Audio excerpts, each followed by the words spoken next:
Le Podcastor est de retour, le Podcastor est dans la place, émission 34 les amis, et ce serait pas le premier épisode de la saison 3, bravo Bien entendu. Avec autour de la table une bande de chroniqueurs qui nous reviennent tout beaux, tout bronzés, notamment monsieur Guillaume Jiquel qui est bien sûr fidèle au poste et au rendez-vous. Comment ça va Guillaume ? Ça va et toi ? Ouais, tranquille, pardon. beaucoup trop excité. À ta gauche, on a toujours bien entendu le cher Omardo qui lui aussi est tout beau et tout bronzé. C'est la première fois qu'il est à la gauche de quelqu'un lui hein. Ah. Les bonnes vannes qui repartent. Saison 3. Startup Nation, ok. Saison 3 sur de très bonnes bases. Comment ça va Omar ? Ça va et toi César ? Ouais, tranquille. C'était bien les grosses va ? Ah, c'était génial. T'as fait quoi ? Génialissime. J'ai fait du surf, j'ai fait comme toi. Allez ouais, moi c'était pas au Canaries, c'était à la Cano, c'est un petit peu moins sexy. Mais c'est quand même sympa. Mais c'est quand même sympa. Monsieur Pierre Pigeon est là également, ça va Pierre ? Ouais, la forme et toi ? Ouais, tranquille. Les vacances ? Bah, il y en a pas eu donc. Pas eu de vacances encore. Sujet sensible. Tu fais partie de ces gens qui partent en octobre. C'est ça, novembre plutôt, mais ouais. Ok, micro ? Micro. Ben voilà. Excellent, on a Manon également qui est autour de cette table. Salut. Ça va ou quoi ? Ça va très bien. Et toi, vacances ou pas vacances ? Ouais, moi une petite semaine sur la Côte d'Azur. Oh putain, ça c'est bon, ça. Tu as vu Henri Michel ou pas ? Non, j'ai essayé mais bon. il était pas dispo. Il était pas dispo. Et puis nous avons dans ce studio un invité aujourd'hui, et pas n'importe lequel puisqu'il s'agit du sévillan Antonin Archer qui est l'instigateur d'un podcast qui s'appelle Nouvelle École. Chers auditeurs, vous en avez sans doute entendu parler. Comment ça va Antonin ? Bah, ça va très bien, je suis très content d'être là, merci beaucoup. Bah merci à toi d'avoir accepté notre invitation. Et puis tu n'es pas venu seul puisque tu es venu avec ta sœur. Si oui, ma petite sœur que j'exploite pendant cette semaine de vacances qui est la sienne, qui est passée à Paris avec moi à faire mes devoirs. Eh bien, n'hésite pas Annabelle, pardon, j'allais dire Agathe. Annabelle, n'hésite pas à prendre la parole quand tu as envie de la prendre. Si je dis trop de bêtises aussi, tu peux. C'est une émission libre, chers amis, une émission on ne peut plus spéciale puisque, bien sûr, on va vous présenter des podcasts. Guillaume, Pierre et Manon sont là pour ça. Et puis, on va aussi parler du coup avec notre invité Antonin Archer de son podcast, de la podcastphère en règle générale. Et puis, bien entendu, on va donner les résultats, puisque oui, il y aura les résultats aujourd'hui du fameux sondage. Oh Eh là oui, là. oh my god, bien entendu. Oui, donc, si vous nous avez pas suivi cet été là, c'était quand le dernier Podcastor, le 33 ? C'était juillet ? Fin juillet, ouais, fin juillet. Mi-juillet. On avait fait un... Non, fin juillet. Fin juillet. On avait fait un hors-sujet spécial et chacun était venu un petit peu avec son concept de nouveau podcast et puis on vous avait proposé, chers auditeurs, Enfin, il y avait un concept et puis des bribes de concept. Ferme ta gueule. On vous avait donc proposé de voter pour le podcast ou en tout cas le concept de podcast qui vous plaisait le plus et puis celui qui remportait ce sondage tout simplement. Et on allait le faire. On a les résultats aujourd'hui. On va en parler. Bien entendu puisqu'on est bouillant. Qu'est-ce qu'il y a Guillaume ? Je gueule trop dans le casque. Pas du tout. Moi je vais te dire, j'ai vécu ces dernières semaines comme une attente sereine. Tu étais assez confiant quoi. Ouais. Ok, très bien. On va commencer cette émission dans la plus classique des manières, puisque tout de suite c'est l'actualité de la podcastphère. Autant vous dire qu'il s'est passé des choses cet été. Le mercato foot s'est clôturé, mais le marché des transferts continue de battre son plein au cœur de la podcastphère, les amis. J'adore cette analogie. On commence donc avec Charlotte Pudowski, la journaliste Kidslate.fr et son poste de rédactrice en chef pour se lancer à plein temps dans le podcast. Plus précisément, elle est sur le point de monter un bouquet d'émissions avec en tête d'affiche Transfert, un podcast bien connu qu'elle avait lancé pour Slate. En tout cas, nous, on a hâte de voir ça. Mercato toujours, Binge Audio enregistre l'arrivée d'un nouveau directeur de rédaction. Son nom, David Carzon. Libération, Télérama, Arte France, Grazia ou encore 20 minutes sont des rédactions qui ont vu passer parmi elles ce journaliste expérimenté. Il débarque donc chez Binge pour encadrer l'édito et développer aujourd'hui une offre tournée vers l'actualité. Son arrivée annonce d'ailleurs une série de nouveautés chez Binge, des nouveaux programmes qui seront détaillés lors d'une conférence de presse qui aura lieu le 5 septembre. France Culture se lance dans le podcast natif, une info découverte à l'annonce de la nouvelle grille de programmation de la station. 2 projets sont donc en cours de création et verront le jour cet automne. Un se placera dans le registre des idées avec Guillaume Erner, l'autre dans celui de la fiction avec Blandine Masson. On va écouter ça avec attention. Puis vous le savez, la rentrée est souvent synonyme de nouveauté, ainsi on commence par dire bonjour à Parle à Montluc, un podcast cinéma au concept ultra original. D'abord parce qu'il ne traite que des films de Luc Besson, et puis parce que l'émission vous propose de suivre un film dans son entièreté avec les commentaires simultanés des animateurs. Une cagnotte Patreon a été lancée pour soutenir le projet. Un épisode consacré au cinquième élément est déjà en ligne. Allez donc écouter cela. Et puis toujours dans les nouveautés, on salue l'arrivée de Monsieur le Maire Cast, un podcast de fréquence moderne et qui s'apparente à une fiction des plus drôles et absurdes. L'émission vous propose donc de suivre les débats d'un maire et de ses adjoints au cœur d'une mairie fictive dans une petite commune fictive. L'épisode 1, Qui en veut à Monsieur le Maire, est en ligne. C'est drôle, alors on y va. Pourquoi tu te marres? Parce que je l'ai écouté, c'est génial. Quoi. Vous le conseillez? C'est un conseil? Si tu veux des infos sur la commune, ouais, c'est super intéressant. Ça marche. Bien sûr, ces enculés du conseil général. T'as parlé sur la virgule. Ah merde. Putain, je déconne. Ces enculés du conseil général. Si vous ne connaissez pas Turfu, eh bien allez écouter, ça vient de sortir. Turfu ou Futur en verlan pour les moins jeunes d'entre nous est une émission distribuée par Merci Alfred et qui s'est fixé comme objectif de vous faire rencontrer les hommes et les femmes qui font le monde de demain. 3 épisodes sont déjà en ligne, c'est sur SoundCloud, iTunes et compagnie, n'hésitez pas. Et enfin, connaissez-vous Henri Michel et Riviera Détente? Jamais entendu Eh parler. bien, si vous écoutez le Podcastor, aucun doute que vous avez déjà entendu ces noms puisqu'on en parle en permanence. Malgré cela, vous serez étonné d'apprendre que nous sommes loin d'être les fans les plus investis de la communauté de Rivieros. En effet, plusieurs d'entre eux ont dessiné une fresque à l'hommage de Riviera Détente. Alors, au menu, une toile de 180 par 90 cm, des centaines d'heures de travail et 307 références faites à l'émission. Bref, c'est beau, moi je l'ai vu, je l'ai vu, elle est vraiment magnifique. Et si vous voulez en savoir plus, eh bien rendez-vous sur YouTube où Henri Michel et les créateurs de l'œuvre décryptent coup de crayon par coup de crayon les détails de cette fresque. En tout cas, bravo à eux. Voilà, c'était les Podcast News, chers amis. Je pense que c'était tes meilleurs Le mec Podcast t'a News fait de une toute rentrée l'histoire de- fracassante. C'était super bien écrit. Bim, tiens, ok. Bien ponctué. Les amis, on va rentrer donc dans le vif du sujet, on va commencer cette émission. J'ai une question à la con, bien entendu, comme d'habitude, vous me connaissez, et je vous en ai réservé une, et je suis pas peu fier de celle-ci. Est-ce que vous connaissez Lou Bega? Ouais, bien sûr. Bien sûr, le Mambo Number 5. Ouais. 1, 2, 3, 4, 5. Énorme. Je sais compter jusqu'à ça. Je connais pas la suite. La c'est pour question ça. c'est combien t'as serré de meufs de 13 ans sur cette chanson? Je me pose la Et on question. part sur la pédophilie. Direct, forcément, je vais pas changer. Bref, Lou Bega, donc oui, Mambo Number 5, mais est-ce que vous savez quelle est la nationalité de Lou Bega? Portoricain? Non. Français. Non. Brésilien? Non. Ah, c'est un truc qui a rien à voir en fait. Ouais, mais c'est pour ça, faut dire français ou belge. Ouais, C'est vraiment, ça. c'est vraiment un truc qui a rien à voir. Moi, j'étais choqué. Canadien. Non. Chinois. Liechtensteinien. Non. La Chine. Non plus. Suisse. Alors, indice, Allemand. un continent. Oui, allemand, Manon. Exactement. Bien joué, Manon. Lou Bega est allemand et parce qu'il est né à Berlin et sa mère est sicilienne et son père est ougandais. Voilà, je trouvais ça sur internet. Sacré mix. Sacré mix, exactement. Manon, en tout cas félicitations, c'est toi Merci. qui remporte la première question à la con de cette saison 3 du Podcastor. J'espère que tu en es aussi fier que... Honoré. Oui, honoré, bien entendu. Voilà. Tu vas donc pouvoir déterminer de l'ordre de l'émission qui commence. Eh bien, Pierre Pigeon. Pierre Pigeon va commencer ce premier épisode. De quoi tu nous parles du coup aujourd'hui, Pierre? Alors moi je vais vous parler d'un podcast qui s'appelle Y a plus de papier. Et là je suis en train de me relire, je vois que j'ai eu une intro faussement scatophile et humoristique. Donc Ah ouais, ok. ouais. Donc Ok. tu vois, tu te relis et tu te dis non mais pourquoi ça? Parce c'est que parti. la drogue, Pierre, tout simplement. Hein. Ouais, c'est de sacrée drogue. Donc du coup bon, je vous la refais. Alors Qu'est-ce qu'il y a les deux là? et les puritains là. Les deux du Muppet Show, ils se Il me prend- calment. il là. me prend mon micro, ni vu ni connu, quoi. Bon, revenons sur Y a plus de papier. Oui. Alors, Y a plus de papier, c'est le podcast indépendant pour les scénaristes amateurs ou d'un autre niveau.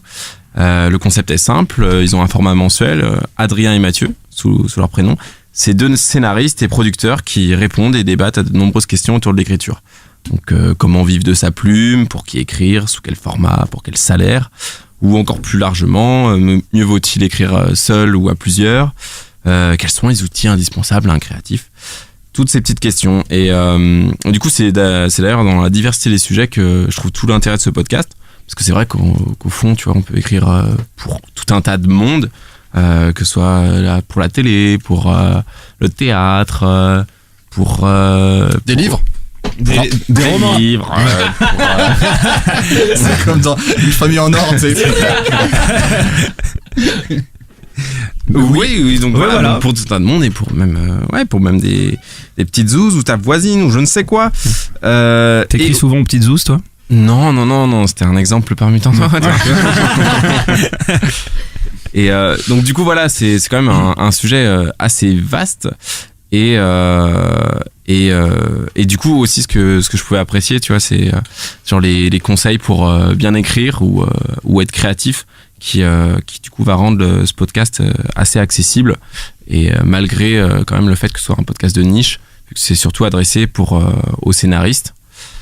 Et donc du coup voilà, on peut dire que tous ces conseils mangent pas de C'est- pain et C'est vraiment pour les pros du coup ou sans être forcément un professionnel de l'écriture, on peut y trouver. Non, parce qu'il vient de un dire intérêt. que c'était assez accessible. Voilà. Justement c'est Ah ouais. par des pros mais par des pros ouverts.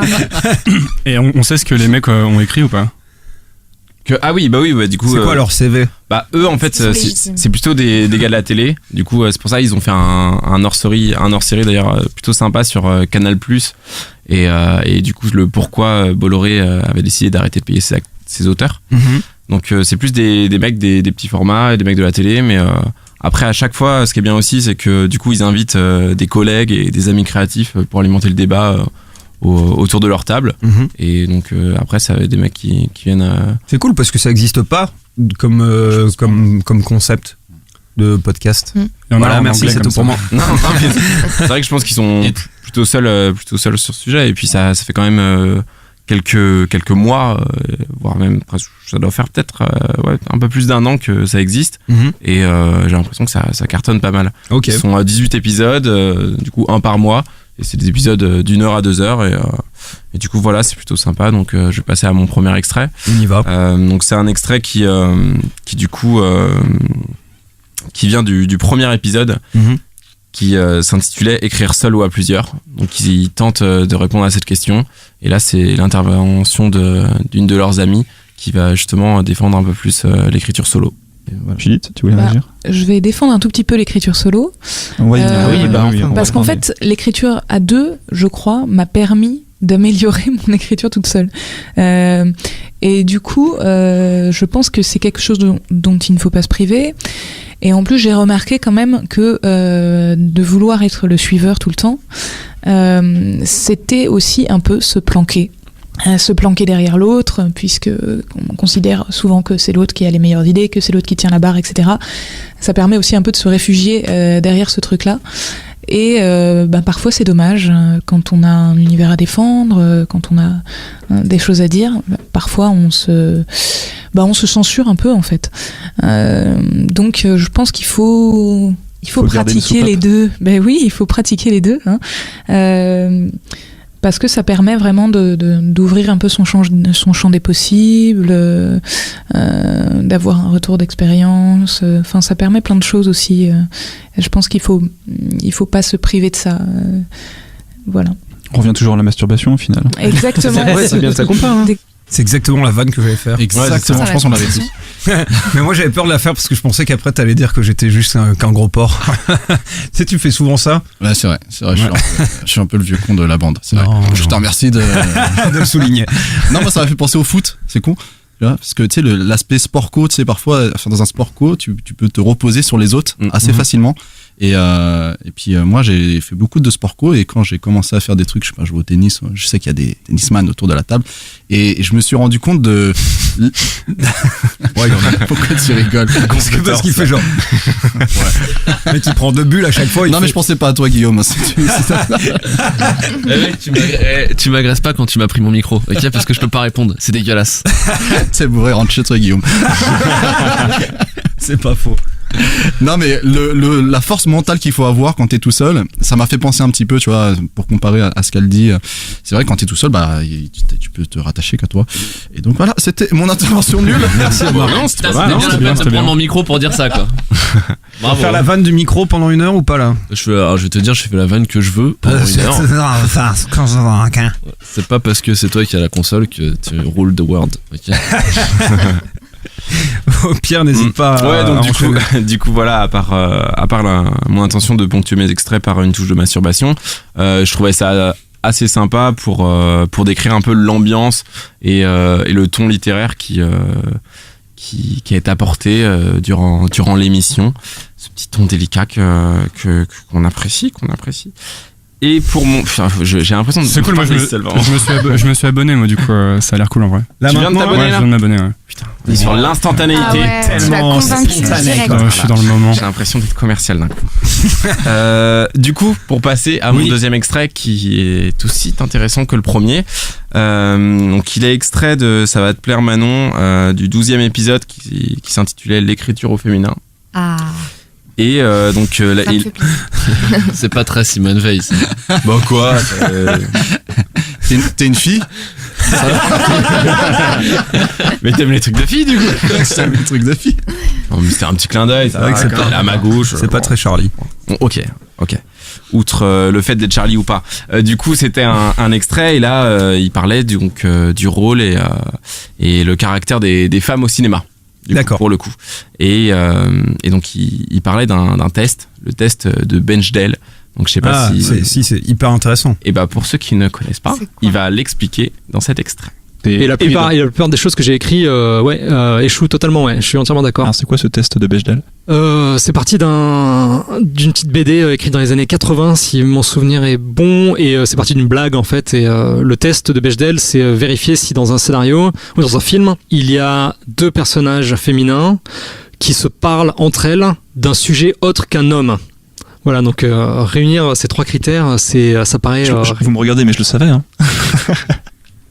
Et il y a pas, genre, je me rappelle plus exactement, j'avais bossé là-dessus à l'époque de Si tu es séance. toi-même une plume, hein, disons-le aux séance gens, radio. hein, parce que c'est important. Non, mais que le sache. j'avais travaillé dessus à l'époque et je m'étais vachement intéressé à ça. Et le pourcentage de films qui super faible. remplissent le test de Bechdel, c'est scandaleux Quasi nul, tellement quasi ça nul. passe pas, quoi. C'est un truc de fou. Mais c'est un truc qui a tendance à disparaître quand même. Dans le nouveau cinéma, ça se retrouve de moins en moins.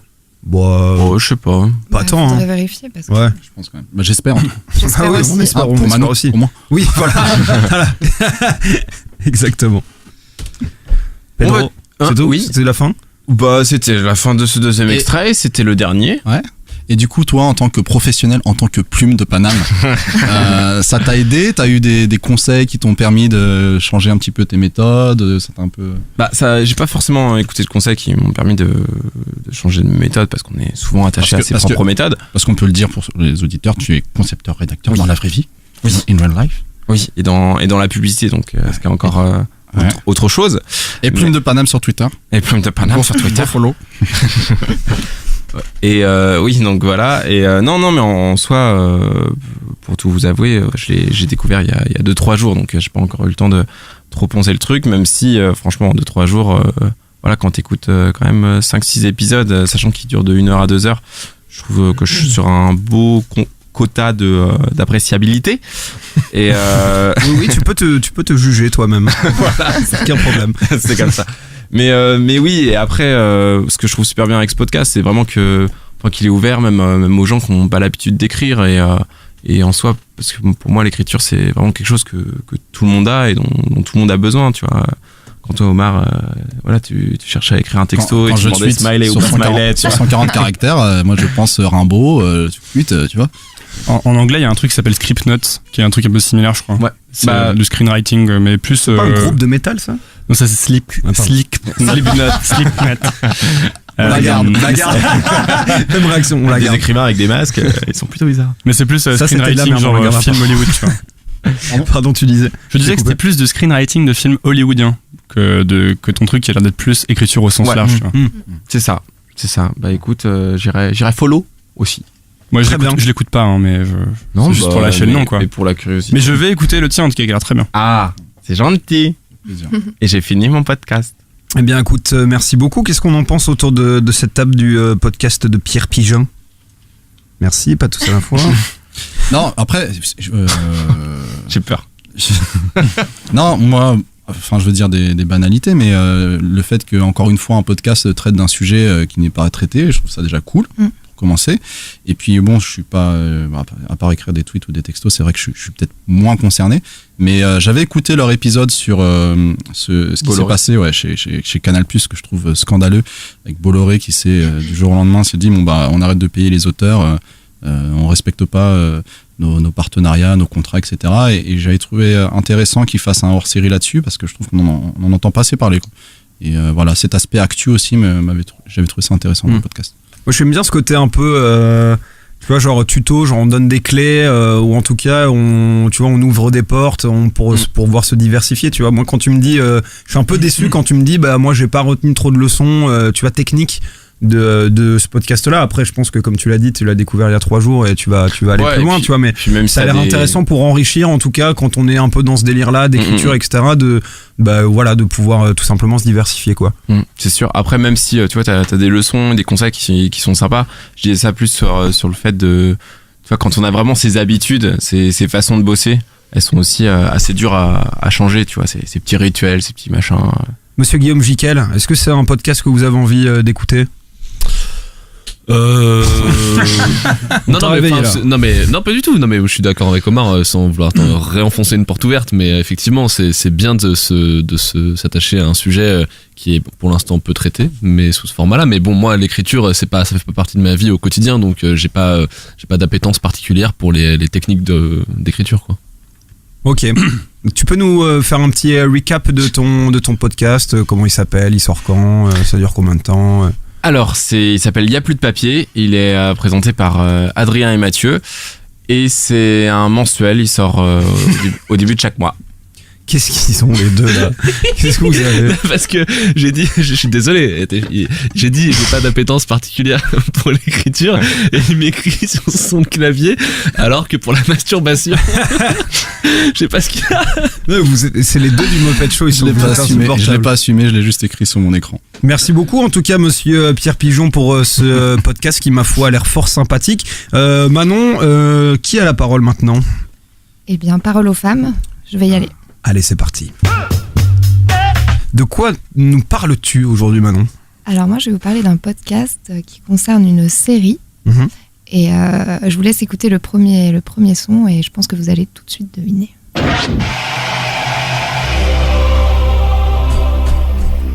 Alors Game of Thrones. Les filles d'à côté. Les filles d'à côté. La philo selon Philippe. C'est pas le son de AB Productions? Et non, il s'agit du son de HBO, donc pour la série Game of Thrones, dont le dernier épisode donc, est sorti lundi. Enfin, tout à fait. Non, mais parce qu'il faut quand même savoir que pour ceux qui regardent pas Game of Thrones, donc genre comme moi, qui n'a jamais rien vu, les réseaux sociaux sont un enfer. Et d'ailleurs, est-ce qu'on ferait pas une spoiler alerte?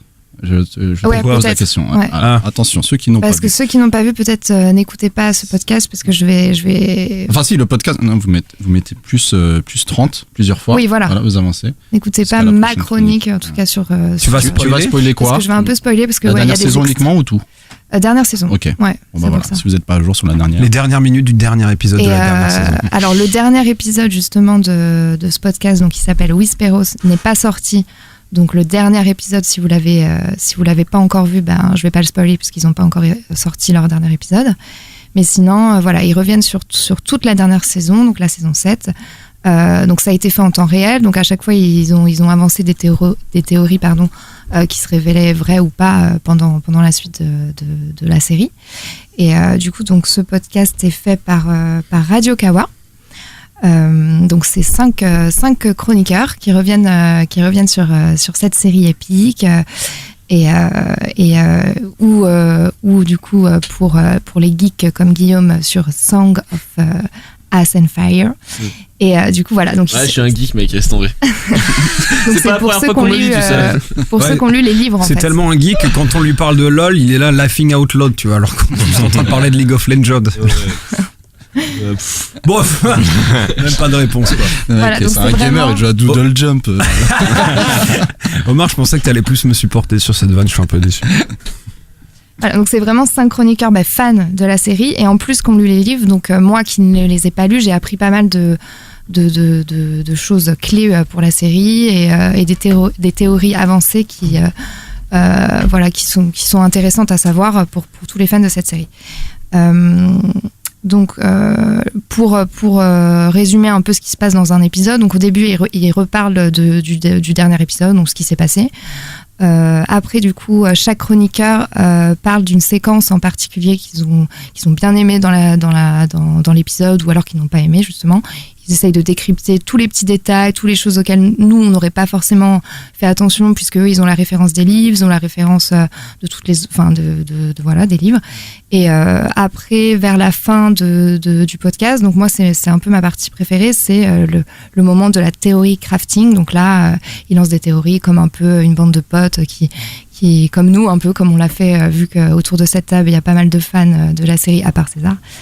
Antonin, je sais pas, si tu regardes. J'ai le droit de lâcher les théories, les spoilers ou pas? Allez. Bah ouais, vas-y. Que Bran est le Night King, ce genre de choses. Exactement. Dropping the bomb. Bah justement, l'extrait que Énorme. j'ai choisi. Génial. J'ai demandé l'autorisation. Hein. J'adore. Non, mais t'as. Parfait. Tout à fait. Et d'ailleurs, je rejoins ton. Le mec est décalé, il sait plus si c'est important ou pas. C'est clair. C'est super important. Et je rejoins ton avis parce que justement on en a parlé cette semaine et les chroniqueurs justement en parlent et c'est l'extrait que je vais passer. Donc c'est l'extrait du coup César, pas celui que tu vois là, encore celui d'après. Quoi? Compris? C'est l'extrait 3. Pas l'extrait 2, l'extrait 3 en fait si tu Mais peux. j'ai pas d'extrait 3 de ta part. Ah là là. Ah ben voilà. Et ben voilà. Au moins, je voulais raconter, c'est l'avantage. Voilà, Non, au mais moins c'est t'as faux, lancé la piste, Bah, mais c'est faux. Je ne sais pas. Moi, en fait, on me l'a dit. Ça m'a gâché le plaisir de toute la série. Donc maintenant, je vous le dis. On te l'a dit avant la saison. Ouais, il y a un mec qui m'a envoyé la photo où t'as la tête de Bran et à côté t'as la tête du Night King. Ouais, Et c'est vrai ils ont la qu'ils même se tête. ressemblent un peu, Et ouais. il me dit tiens, regarde. Et je dis mais t'es un enfoiré parce que maintenant j'ai plus aucun plaisir à regarder cette série. Il me dit mais c'est pas un spoiler, c'est juste une théorie. Ouais. Ah ouais, ok, super. Mais du coup, tu voyais que C'est pour ça que je veux pas écouter les théories non plus. Ouais, en fait, moi, si tu veux, j'ai écouté ce podcast après avoir regardé la après saison. à la rigueur, ouais. Parce que j'aime pas trop non plus écouter toute cette théorie qui après me gâche un peu le plaisir. Moi j'ai une théorie, Jar Jar Binks va revenir dans Game of Thrones, dans l'épisode 8 et ce sera le dernier Jedi. Jar Jar. Ça serait ballsy au moins. Ah bon, ça changerait quoi. Hop, c'est bon. Cool. Ouais. Pardon, je l'avais pas vu tout à l'heure. Ok. Moi j'ai une théorie comme quoi le pouvoir de Bran et le pouvoir du Night King sont pas très loin l'un de l'autre. À mon avis, c'est exactement les mêmes. Hein. Ouais. Comme quoi, peut-être que l'un serait aussi l'autre. Oh non, j'ai retrouvé. Vas-y. En fait, ce qui m'embête un peu dans cette scène, c'est que j'ai l'impression que c'est ce que le Night King attendait, c'était ce dragon et c'était de pouvoir justement récupérer cette arme de destruction massive. C'est ce que disent un peu les scénaristes. Ouais, voilà, ils avaient leur grande flèche toute prête là. Et du coup, ça expliquerait bien la scène en fait. Cette espèce d'attente. Ouais. Oui, possible. Ça veut dire que quoi, il a aussi un espèce de Deus Ex Machina qui voit le futur. Non, il regarde à travers les barrales aussi, mais oh là là. Pas forcément les barrales, mais d'autres animaux. Ouais. Et ça expliquerait ce groupe de White Walkers avec les spectres qui se baladent au pif comme ça. Ce serait un piège qui aurait amené. Ouais, ça c'est donjon premier niveau. Ouais, je pense aussi. Énorme. Désolé, c'est ça. Tu dois rien comprendre. Non, je comprends rien. Je peux vous poser une question un peu ou pas? Ouais. Genre pourquoi c'est bien Game of Thrones? Pourquoi tout le monde regarde? C'était bien. Bah, c'était bien, mais en fait, si tu veux, tu continues à regarder. Les 5 premières saisons. Tu continues quand même à regarder parce que t'as envie de savoir ce qui se passe et c'est le côté géopolitique de la série. Il y a du cul et de la bagarre en gros. Hein. Ouais. Énorme. Mais non, mais puis quand ça fait 4 ans que tu regardes les mêmes mecs, t'es tellement attaché que tu veux connaître la fin de l'histoire. Très honnêtement, ça a perdu en qualité. Depuis qu'ils sont allés en mode Hollywood et de moins en moins en mode on se fait des bouquins parce qu'ils peuvent plus parce qu'il n'y a plus de bouquins. C'est n'importe quoi. Genre la dernière saison, les incohérences sont énormes. C'est que des plans avec des musiques hollywoodiennes, genre Jon Snow qui dit des trucs méga lourds, genre l'honneur. Bah là, c'est blockbuster à mort la dernière saison encore. Fond pro, j'ai fait pareil avec OI Match. Je crois qu'à partir de la 6, ça devient dégueulasse. J'ai la même genre de série. Je me suis quand même forcé jusqu'à la 9. C'est quoi ta théorie là-dessus? C'est quoi? Oui, à la fin, il a 38 ans, le mec. Il cherche sa femme et tout. Sa femme est morte et tout, tu vois. C'est du sale. Mais il repart avec Robin et tu sais, genre, j'avais vu une interview où le mec disait non, mais on l'avait prévu depuis le début, tu vois. Va te faire enculer, allez. Alors, moi, je pense que pratiquement, en tout cas, de mon expérience, toutes les séries feuilletonnantes à partir de après la 5e saison, elles deviennent moins intéressantes. Ouais, et on a pas mal vérifié. On a un peu, c'est le cap des 5 saisons. C'est le cap des 5 quoi. C'est un peu comme l'amour, tu sais les fameux caps 3, 5, 7 ans. 3 mois.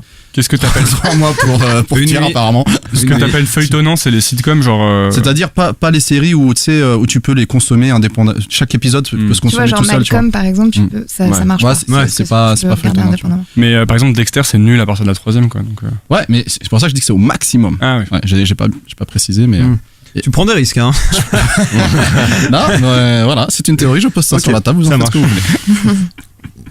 Manon, nous t'écoutons. Désolé pour cette parenthèse. Désolé. Voilà, les théories avancées par les chroniqueurs, et donc certaines avancent des pistes pour la prochaine saison, qui est quand même, je le rappelle, dans 2 ans. Donc je vous conseille c'est dans 2 ans. 2 ans de pause, je suis bouillant. Pardon. Donc c'est pour ça. 2 ans avant la fin de Game of Thrones. Moi je me suis déjà fait tout spoiler. La saison 8, en fait, il faut attendre 2019. Donc c'est pour ça, je vous conseille d'écouter ce podcast. En attendant, voilà, vous refaites tous les épisodes, toutes les théories. Au moins, ça vous fera un peu patienter. Mais du coup, ils vont devoir arrêter pendant 2 ans aussi. Leur chaîne, ouais. Ah oui, Whisperos du coup ne va plus vivre. Après, peut-être qu'ils vont faire, je sais pas, d'autres théories. Là, le dernier épisode n'est pas encore sorti. Donc après, alors j'ai vu qu'ils avaient fait un live pour le dernier, ça avait l'air assez cool. C'était mercredi, ils ont fait un live dans un bar justement pour tous les auditeurs qui d'ailleurs ce podcast a bien marché tout l'été qui accompagnait du coup cette série. Et voilà, et donc si vous voulez, on peut écouter le 2e extrait. C'est aussi une théorie que je partage également avec les chroniqueurs. Ça va être hyper compliqué pour Tyrion. Déjà là, dans cette bataille, on a vu qu'il était déchiré. Là, si son frère est fait prisonnier, ça va être vraiment très très dur pour lui. D'autant que Daenerys a commencé à le questionner sur sa vraie motivation et quelle était son honnêteté vis-à-vis de Daenerys et de sa famille à lui, quoi. Donc ça va être très compliqué l'épisode d'après. Il y aura un trial par combat et on va refaire la saison 2, la saison 3, la saison 4. Parce que j'ai l'impression que tous les personnages refont la même chose. Mais pour le coup, surtout que Jaime a libéré Tyrion alors qu'il pensait qu'il était coupable. Il l'a libéré de bonne foi parce que t'es mon frère et que je t'aime et que je veux pas te voir mourir malgré le procès qu'il y a eu qui t'a déclaré coupable. Donc il s'est mis vraiment en porte-à-faux avec tout le monde pour ça. Est-ce que Tyrion serait capable de faire la même chose ? Il lui est redevable en tout cas. C'est pas la question que je pose. Est-ce qu'il serait capable de faire la même chose, de trahir Daenerys à ce point-là ? Je pense pas. Pour Jaime, oui. Tu penses ? Ah ouais, pour Jaime. Oui, ici, il y a Ike qui se pose la question. Franchement, je me demande si pour moi son exil, le fait qu'il soit parti, j'oublie la partie de Jorah, mais pour moi, c'est une vraie rupture de lien avec tous les Lannister. C'est-à-dire que mon sorcier, il l'aimait. Je pense, même s'il trouvait qu'elle était bête et que voilà, toutes ses actions étaient un peu stupides. Jaime, il l'a toujours aimé, je pense qu'il a jamais arrêté de l'aimer. Mais là, je pense qu'il a vraiment trouvé la foi avec Dany et qu'il pense que c'est la régente que Westeros devrait avoir. Là, sur son chemin à Dany, il y a Jaime. Et je pense que là, il va devoir faire un choix. Et je pense qu'aujourd'hui, vraiment, aujourd'hui, Dany est d'abord, est en avant par rapport à Jaime. Là, c'est extrait de l'épisode 4. Donc, il s'est passé des choses après. Mais tu vois, en vrai, je me moque parce que j'ai pas suivi, donc du coup, je comprends rien. C'était assez marrant de revoir ton visage en écoutant cet extrait. C'était là, genre, Tyrion. Non, mais en vrai, ça me rappelle, tu vois, genre, moi, les débats que je peux avoir, parce qu'avec mes potes, par exemple, on est très fans de Star Wars, Seigneur des Anneaux, tu vois. Et on n'a pas vu, tu vois, nous, on n'a pas lu les bouquins Seigneur des Anneaux, mais on adore, genre, faire des putains de théories et de parler de ça pendant 2 heures, des armes, des machins, des trucs, tu vois, et du coup je me reconnais quand même là-dedans. Je me vois discuter de ça avec mes potes, tu vois, genre la théorie des aigles dans le Seigneur des Anneaux et tout, genre c'est un truc qui nous fait marrer, quoi. Donc je me reconnais là-dedans, j'aime bien, tu vois. Après je connais pas la série. Et en du coup, tu partages, tu disais Manon, cette théorie. Ouais, moi je partage la théorie, l'avis justement que Tyrion ne va pas trahir Daenerys. Mais je sais que Guillaume, avec le dernier épisode justement, je vais pas c'est pour ça. Ouais. Il va être déchiré, ce petit Tyrion. Il va être déchiré, mais. Et d'ailleurs, c'est très très naze, je trouve, comme intrigue, ce truc à la fin du dernier épisode. Ouais. On sait pas trop ce qui se passe, quoi. Quand on voit Tyrion qui est triste que Jon Snow soit avec Daenerys, on n'a pas besoin de ça. Tyrion, c'est un mec qui est vachement au-dessus de ça, normalement. C'est le mec qui pense le truc en entier, quoi. Et pourtant, il est pas au-dessus de beaucoup de choses. Voilà. Mic drop. Mais du coup, on sait pas trop. Justement, voilà, il va être déchiré et je pense qu'on aura les réponses dans la prochaine. Sinon, on parle de Game of Thrones, non, pendant genre le reste de l'émission. J'ai l'impression d'être ça va faire plaisir. Non, mais voilà, en fait, ça crée cet engouement. Guillaume Jiquel. De quoi, du podcast ou de Game of Thrones? Ouais, déjà tu parles pas comme ça, mon. Qu'est-ce que j'ai dit? Quoi, du podcast? Ça fait pas, non? J'ai envie de t'agresser gratos. Ah, la théorie de Tyrion, ouais, bah effectivement, à la lumière de la dernière scène qui, je suis d'accord avec Antonin, ne grandit pas Tyrion.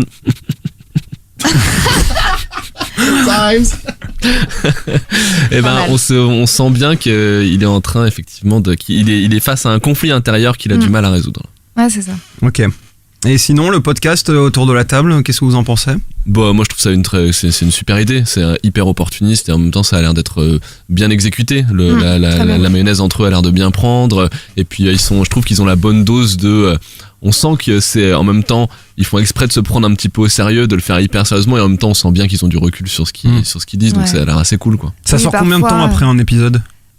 Ça sort le hebdomadaire, c'est un podcast hebdomadaire, donc ça sort je crois juste là ils l'ont enregistré mercredi, donc genre ça sort quand un épisode de Game of Thrones? Là tu le vois le lundi ça en sort France. le lundi ouais. Ok. Ouais, c'était hebdo, maintenant c'est terminé. Voilà. Et ouais, on sent comme tu dis Guillaume qu'ils se prennent au sérieux quand même parce qu'ils ont lu les livres et qu'ils ont une certaine légitimité à défendre, notamment toutes les prophéties, toutes les références comme ça qu'on sait pas. Mais en même temps, parfois ils partent vraiment un peu en freestyle sur les théories et c'est drôle quoi. Mais surtout dans la mise en scène aussi, je trouve qu'ils se prennent un peu au sérieux. Enfin là, ça me faisait rire, avec la musique et tout derrière. Ouais, mais il faut, sinon sinon on rentre pas dedans. Ça s'appelle donc Whisperos, c'est un podcast qui parle de Game of Thrones et ils vont disparaître du coup pendant les 2 prochaines années. Ou pas, peut-être qu'ils feront autre chose, on aura les réponses la prochaine fois. Ils feront un autre truc, ils pourraient faire quoi d'autre comme série? Il y a théorie du complot, ils pourraient faire un truc sur la théorie du complot.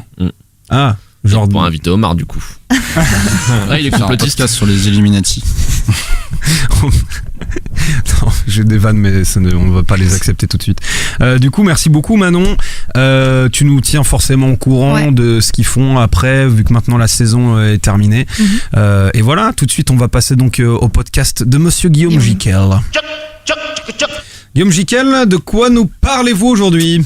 Eh ben, je vais parler d'un podcast qui me tient à cœur et qui m'a bouleversé. Hein, ça. Ouais, attends, pardon, ça, tu vois, ça c'est vraiment. J'ai pas fait exprès. J'y crois pas une seconde. La vie de ma mère, j'ai pas fait exprès.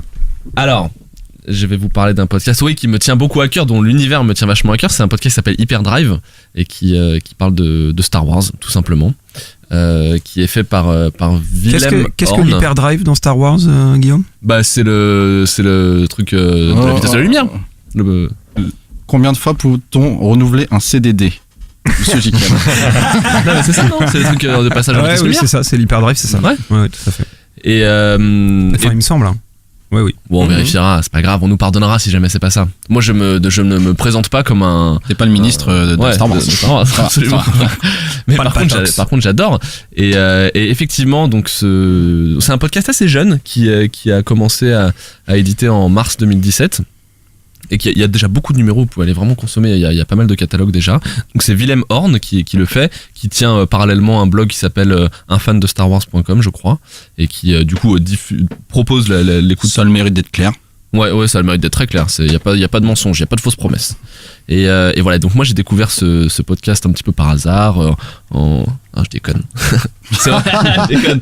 C'est Omar qui m'a dit d'écouter. Ah oui, bah attends, c'est moi. Moi je distribue, moi je fais les passes à la conception, à l'écriture, tout ça. Voilà. J'ai eu l'idée, Et donc voilà, pour le coup, je l'ai vraiment bouloté un peu comme un petit cochon. C'est assez personnel, mais en même temps, je pense que c'est commun à pas mal de gens. Moi, on va rien dire sur je l'ai vraiment bouloté comme un petit cochon. on consomme les podcasts comme on veut et comme on peut, surtout. Et donc c'est très perso, mais je pense que ça touche plein de monde en même temps. Moi, Star Wars, c'est une vraie Madeleine de Proust, quoi. C'est un truc qui me fait appel à plein de moments de mon enfance hyper cool, joyeux, machin, et du coup croiser un podcast qui en parle, qui peut me replonger en un éclair dans mon enfance comme ça, c'est une aubaine, et en plus il a le mérite de pas juste te mettre dans l'univers, il a le mérite d'explorer vraiment l'univers avec une pédagogie que moi j'ai trouvé hyper intéressante. Alors pour en parler, je vais faire un truc que je fais assez rarement, et même j'ai parfois eu la dent un peu dure contre ce procédé, contre les gens qui faisaient ça. Mais je vais le faire quand même, c'est pas grave, parce que c'était ça, de toute manière, j'avais rien, c'était la feuille blanche, j'étais pas, voilà. Tu vas mettre un extrait dans lequel il explique le concept? Non, je vais pas faire ça, je vais me concentrer sur un épisode en particulier pour parler du podcast. Okay. Et je le fais parce que c'est un épisode qui m'a particulièrement touché, et je pense que je suis pas seul, je pense qu'il va réveiller aussi chez vous des passions, notamment chez César. Et en fait, par contre, je trouve qu'il illustre assez bien le fait que l'intention dans le podcast, c'est de challenger un peu ce qu'on pourrait qualifier de la pensée unique du fan. Et il y en a pas mal sur Star Wars. Il y a eu des grands courants comme ça de fans qui se sont tous rués sur un avis, machin, notamment par rapport à la prélogie. Et là, c'est assez représentatif de ce qu'il essaye de faire, c'est-à-dire d'être le plus objectif possible et de démonter un peu parfois les idées reçues ou les préjugés. C'est l'épisode qui est consacré au ô combien controversé La menace fantôme. On le traite souvent de film pour enfants, on l'accuse d'une utilisation complètement décomplexée de l'image de synthèse, on accuse son scénario, bref, La menace fantôme est le film qu'on adore détester. Anakin Skywalker à l'âge de 8 ans, Jar Jar Binks sont souvent des arguments considérés comme implacables pour présenter la mauvaise qualité de ce film. Tout est absolument faux. Star Wars épisode 1 est un film majeur pour la saga Star Wars, et ce, à tous les niveaux. Que ce soit son impact sur la réalisation de cette trilogie, que ce soit son impact sur l'univers étendu, que ce soit le positionnement de Star Wars au sens large et à tous les niveaux, mais aussi et surtout pour son créateur George Lucas, qui avec ce film a réalisé ce qu'il voulait faire avec Star Wars. Ah bah voilà, c'est pas compliqué. Non. Les bases sont posées là. Une réaction peut-être, quelqu'un là? Bah oui. Faux. Je quitte la salle. Le problème c'est que ce débat là, c'est tu sais, genre c'est ceux qui aiment la tauromachie contre ceux qui sont contre la tauromachie, tu vois. C'est-à-dire qu'il y a pas d'issue quoi, tu vois. Non, parce qu'il a dit que c'était objectif, alors on veut la suite maintenant. Ouais, non mais sauf, attends, d'abord on se remet une petite couche vas-y, pour vous agacer un petit peu là, vas-y. George Lucas nous a fait la preuve d'une créativité absolument incroyable. On arrive avec quelque chose de complètement neuf, nouveau, débordant d'imagination. Exactement. Je pose une question, à quel moment est-ce quelque chose de condamnable au cinéma? À quel moment, les gars? Merci beaucoup. À quel moment? Merci, au revoir. À quel moment la créativité on dit non? Il faut expliquer que au moment Jar Jar, c'est ça. Alors, non mais il en parle et je vous laisserai aller voir, mais c'est sûr que pour dire que c'est pas tout à fait comme le débat sur la tauromachie, c'est qu'il fait l'effort d'étayer vachement ce qu'il dit et d'apporter de la matière et des éléments. J'ai pas dit ça par rapport à ce que lui dit. Je dis ça, genre, je pense, où les gens qui défoncent la menace fantôme et ceux qui l'adorent, c'est deux types de fans de Star Wars différents et qui arriveront. Voilà, il y a des arguments de part et d'autre, ils arriveront jamais à se convaincre. Ouais. Moi, je vais essayer de pas le faire. De pas rester trop longtemps là-dessus non plus, puisque ceux qui auront envie d'aller plus loin l'écouteront, mais comme ça, les quelques trucs quand même que je peux jeter et qui moi m'ont paru assez pertinents, c'est d'abord le fait, la nécessité de faire ce film à ce moment-là et la nécessité de poser un cadre qui est très lourd à poser d'un contexte politique notamment qui est complètement différent de celui de la trilogie et qu'il fallait prendre le temps d'installer, la notion de république qui était qu'un lointain souvenir dans la première trilogie et qui là il fallait expliquer, qu'il fallait installer, et puis la notion de république décadente parce qu'il y a aussi on commence à poser les jalons de la prise de pouvoir de l'Empire et voilà, il dit que tout ça c'était très très difficile à mettre en œuvre à ce moment-là sur un film seulement qui devait servir de base à la suite. Il y a aussi finalement le concept du Jedi qui était un truc qui était seulement effleuré en fait dans la première trilogie parce qu'il n'y avait pas de vrai Jedi. On avait Yoda qui était une espèce de relique de Jedi, Obi-Wan qu'on voit brièvement et puis Luke qui est en formation tout le temps, donc il fallait personnifier un petit peu ce qu'était le Jedi au temps de sa splendeur, donc le personnage de Qui-Gon sert à ça, tout ça, le conseil des Jedi machin, donc il explique qu'il y avait plein de pièges et que finalement il fallait faire preuve effectivement de créativité et qu'il fallait en même temps faire un film qui pouvait se consommer décorrélé de la première trilogie et qui pouvait après se consommer tout seul sans les deux qui suivaient. Et à cet égard, il dit que c'est une des grosses différences entre le 7 et la menace fantôme, c'est que le 7 par exemple, on peut lui reprocher de pas avoir respecté ces codes-là. C'est-à-dire que c'est un film qui effectivement est difficilement consommable si t'es pas c'est du fan service quoi. C'est difficilement prenable si t'es pas si t'as pas tout l'univers en tête. Est-ce que t'es en train de nous dire que tu serais team prélogie? j'ai écouté attentivement et franchement ça m'a un peu convaincu. J'avais pas d'avis très tranché sur la question. J'étais pas dans un camp ni dans l'autre, mais ça m'a assez. Il faut aller voir d'autres trucs. Je vais juste finir avec un dernier extrait qui sur un des éléments sur lequel je pense qu'on pourra tous être d'accord sur la menace fantôme. Juste un truc. Je suis d'accord pour dire que le 7 est plus nul que le 1, mais largement quoi. Alors, dans le 1 il y a vraiment des bonnes choses. D'ailleurs ce que tu dis c'est des bonnes choses. Il y a trop de mauvaises choses, mais le 7 c'est un enfer, c'est pas possible. Juste pour rebondir sur ce que disait Omar, j'aurais dit t'es de la team prélogie, mais moi je suis pas d'accord avec ça parce que genre moi je suis de la team prélogie parce que j'ai grandi avec ça, sauf que avant de mater la prélogie quand j'étais petit, genre mon daron il m'avait quand même montré les vieux et genre c'est pas parce que t'es pour la prélogie que t'aimes bien que t'aimes pas les premiers sûr. Quoi. Enfin pour moi j'ai pas mis en opposition les deux, j'ai juste dit qu'il y a les gens qui ont apprécié la prélogie, il y a des gens qui montrent ses faiblesses et moi voilà je la trouve pas folle cette prélogie quoi. Moi après je suis pas fan du 2-3 quoi, surtout pas du 3 mais le premier la menace fantôme est extraordinaire quoi, selon moi. Mais voilà, on va finir peut-être avec un extrait sur la menace fantôme où il pèse je pense un argument qui pèse très lourd dans les bonnes choses qui sont et qui mettra à mon avis tout le monde d'accord sur cette chose là. Un autre point super positif dans ce film, quelque chose d'absolument génial, c'est sa musique. La BO de Star Wars épisode 1 est l'une des meilleures jamais réalisées. John Williams était dans son meilleur. On sent qu'il a eu le temps de composer. On sent qu'il a échangé à George Lucas sur ce qui devait se dégager du film, de ce qui devait se dégager des scènes. On sent qu'il connaît ses personnages, George Lucas, qui sait insuffler tout ça à John Williams, et John Williams a la matière nécessaire pour composer de très bonnes BO. La dernière scène du duel entre Obi-Wan, Qui-Gon et Darth Maul nous livre un des meilleurs morceaux de musique de l'histoire du cinéma. Rien de moins. Et rien de moins. Exactement. C'est vrai. C'est un génie. Difficile d'argumenter. Il a une force et il a un bon pouvoir de traduction. Je préfère, je crois, la musique pour le coup de la prélogie par rapport, alors que j'adore aussi l'autre.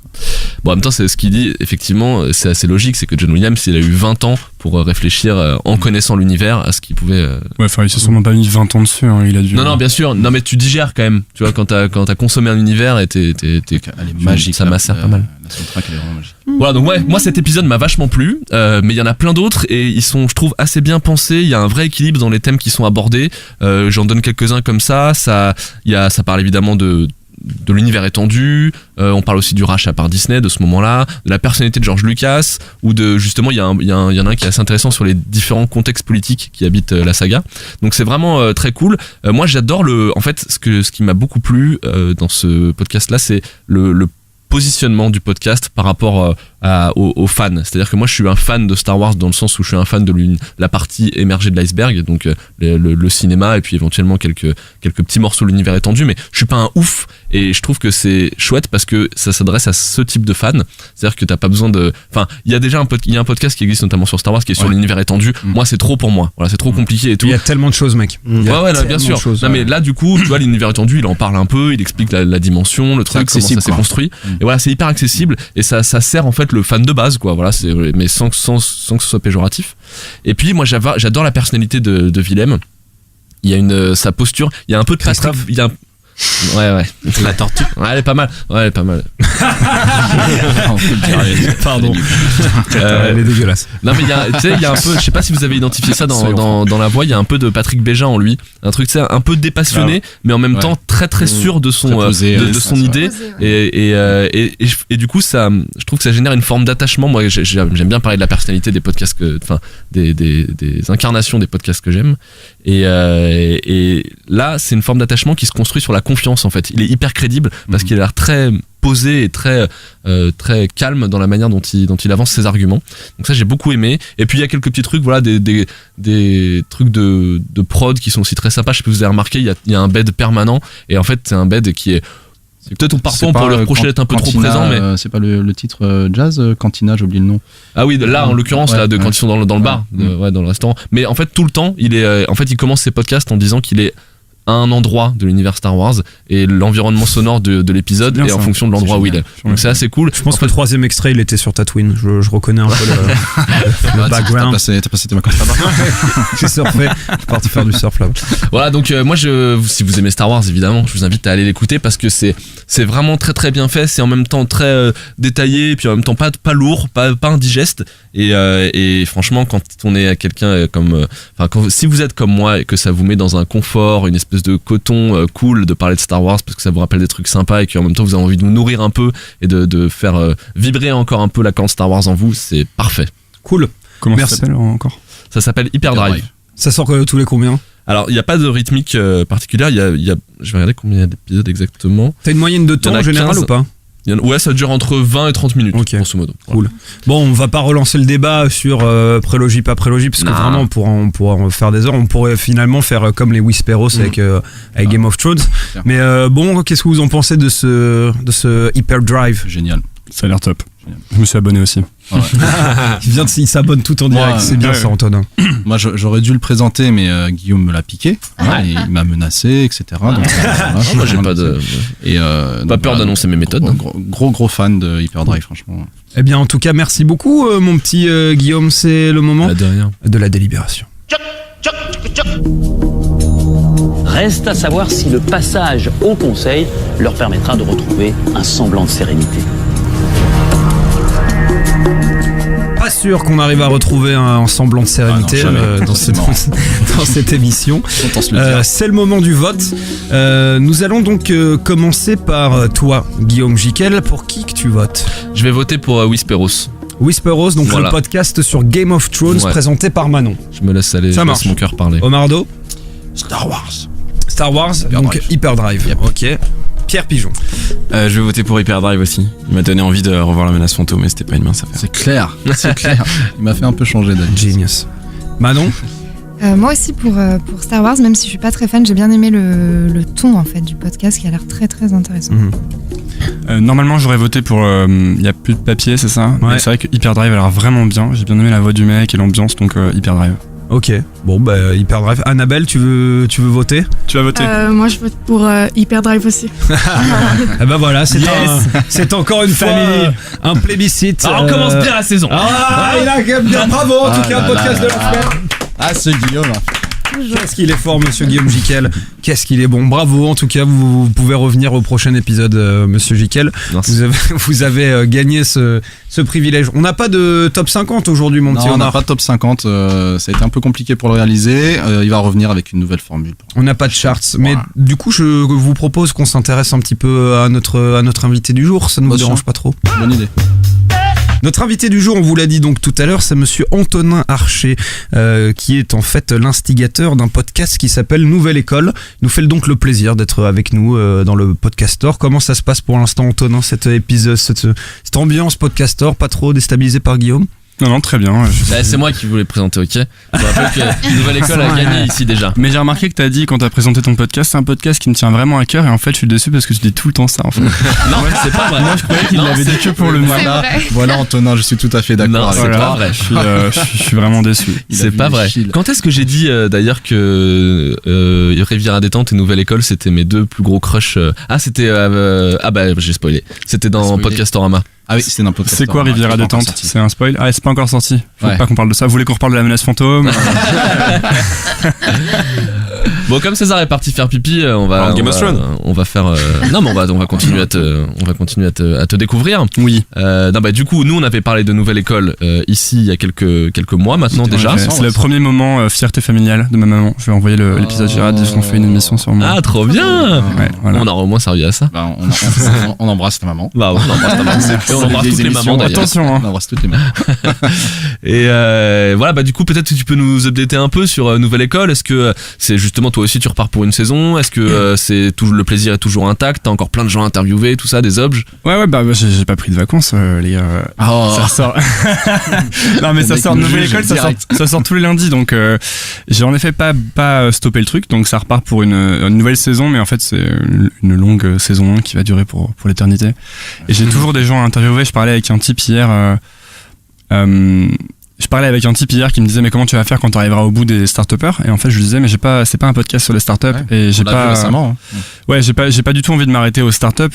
C'est vraiment un podcast où je vais interviewer les gens que je veux rencontrer par rapport aux problématiques de vie que moi j'ai souvent. En ce moment les start-up, j'ai plus envie de monter une start-up en ce moment, tu vois. J'ai plus envie de faire je fais plus des trucs autour de l'écriture, des choses comme ça. Donc tu vois, si je rencontre Navo, Flaubert, etc., c'est pas du tout un hasard.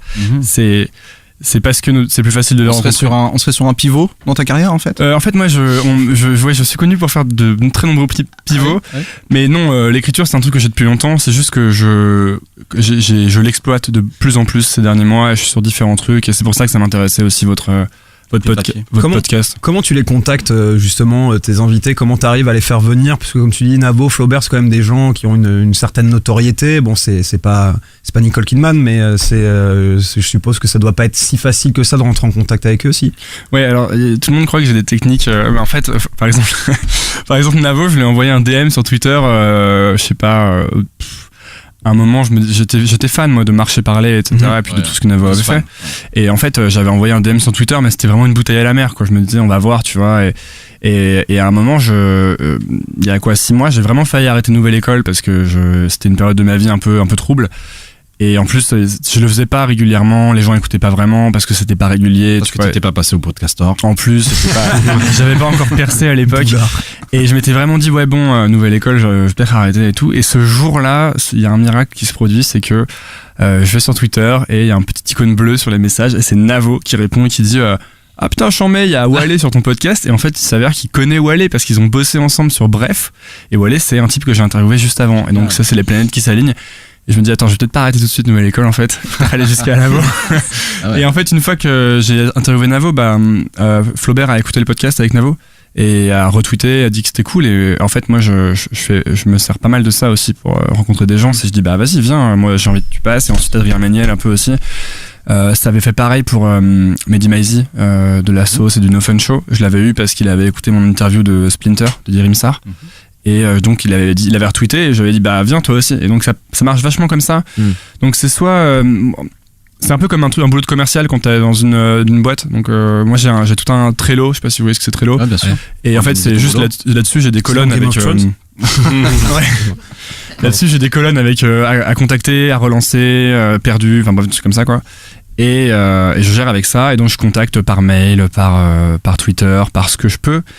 Et évidemment le mieux c'est quand je peux avoir des introductions. Et ça, je le demande aux invités que je fais passer sur Nouvelle École. Voilà, c'est le chaos, hein. J'ai aucune organisation, mais c'est super bien ficelé la manière dont tu l'expliques. Tant mieux. Une petite toile d'araignée là qui est en train de. Mais des gens, c'est. Pardon. Vas-y Manon. Et toi, tu consacres tout ton temps à Nouvelle École du coup? Ou non. Tu fais un autre. Je consacre. T'as une boîte toi Non, j'ai pas de boîte. Je suis auto-entrepreneur. J'avais une boîte, mais j'ai vendu mes parts il y a 6 mois environ. Moi, je gros consacre. Bénéfice. Énorme. La preuve, c'est que je suis au Podcaster en train de faire une émission à Sèvres. Bien entendu. Voilà. Elon Musk la semaine prochaine. Oui, Elon Musk quand même. On spoil. 50% de mon temps, je dirais, sur Nouvelle École. Au moins 50%. Après, le reste, c'est des projets sur lesquels je bosse. Je fais du freelance aussi pour gagner ma vie parce que j'ai quand même besoin de payer 2-3 trucs. Mais ouais, 50% sur Nouvelle École. Le but a jamais été que je fasse que Nouvelle École. En fait, j'ai pas vraiment envie d'être podcasteur. J'ai un peu du mal à faire un truc dans ma vie. D'accord. Et du coup, j'ai toujours un peu d'autres trucs sur le feu. Voilà. Des programmes d'interview à la radio ou même dans les podcasts et tout, c'est un truc qu'on entend pas mal. Comment toi tu fais justement pour te démarquer? C'est quoi ta méthodologie pour justement réussir à sortir une interview intéressante avec des questions cool et qu'on sente vraiment qu'il y a une connexion avec ton invité?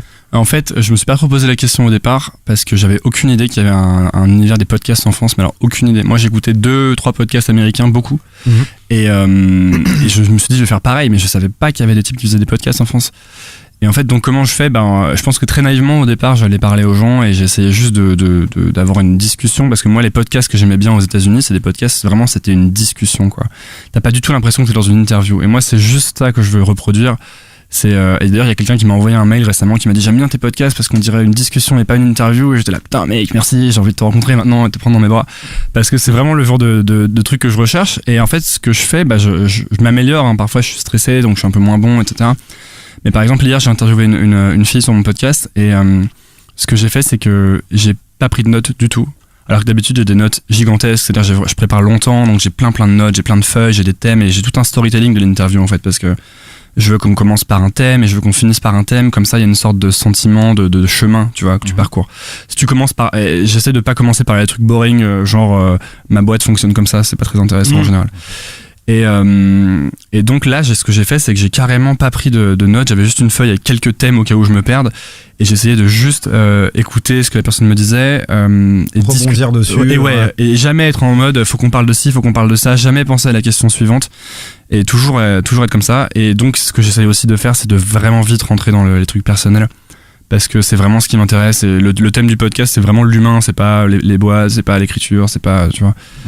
En termes d'interview et tout, genre dans tes inspirations, tes intervieweurs, il y a un peu du Mouloud Achour dans ce que tu fais. T'as cette impression ou pas du tout? Non, parce que il y a beaucoup de gens qui me disent ça en ce moment. Et j'ai regardé quelques trucs de Mouloud Achour et pourquoi pas. Mais en fait, je connaissais le type, mais je regarde pas ce qu'il fait parce que je regarde pas du tout la télé. Je vais pas beaucoup sur YouTube.